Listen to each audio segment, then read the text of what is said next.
With all the headlines about working for fun, quiet quitting, we might think to ourselves, hey, pay's not that important anymore, is it? Well, if you're thinking that way, you've already lost.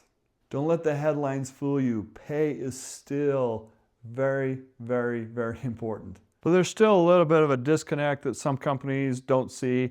It's like, hey, the company says, we're paying well. What's wrong with these people? And the workers sometimes are saying, man, is this even worth it? And honestly, they're probably both right. And that's kind of the problem. Here's what some leaders get wrong. Not you, of course, but other people. Pay doesn't just attract people. Pay actually drives performance. If the pay doesn't feel worth it, people aren't going to do it. They're not going to go the extra mile unless you push them, right? But that's not where we want to be. We want pay to be a driver for people to try to achieve on their own without you hounding them and breathing down their back. So if there's a low perceived value in the work that they're doing, there's going to be a low effort. If there's a high perceived value, the exact opposite. They're going to work and stay focused, be more motivated than ever before if the rewards are there.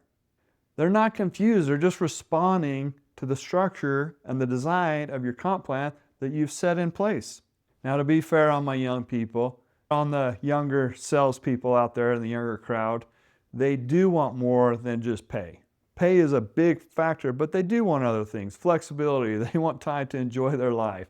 They want a good culture to be a part of. They want an environment where they feel like they can grow and be doing something that they're proud of. But they're still working for income. So stop asking the wrong question. Stop asking, is it pay? Is it culture? Like they're competing. That's not the way to look at it at all. Here's the real question. Does our pay drive the behavior that we want?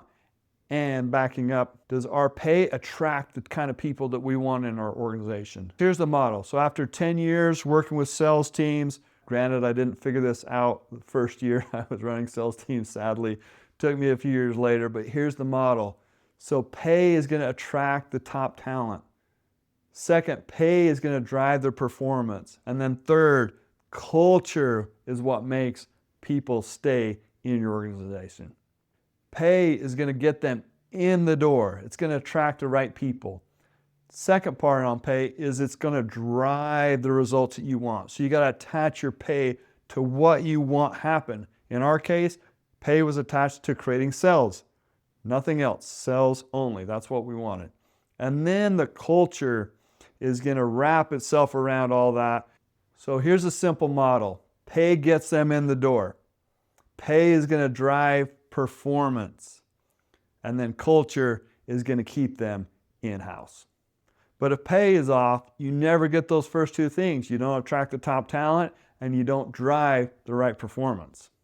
So if your team feels a little bit off, a little bit disengaged, a little bit like blah, they're unmotivated, they're willing to really push themselves, go the extra mile, my first stop is to look at the comp plan structure and really dive into that and see if it's off or not. Now, if you want to see if or where your compensation plan is misaligned and some thoughts and ideas on that, I put a link in the description of a team sales quiz. So take that quiz and then it'll give you the results and then it'll give you the sales training associated with those areas that you really need to improve. So compensation is one of the 5 systems that we really needed to have dialed in to have high performing sales teams.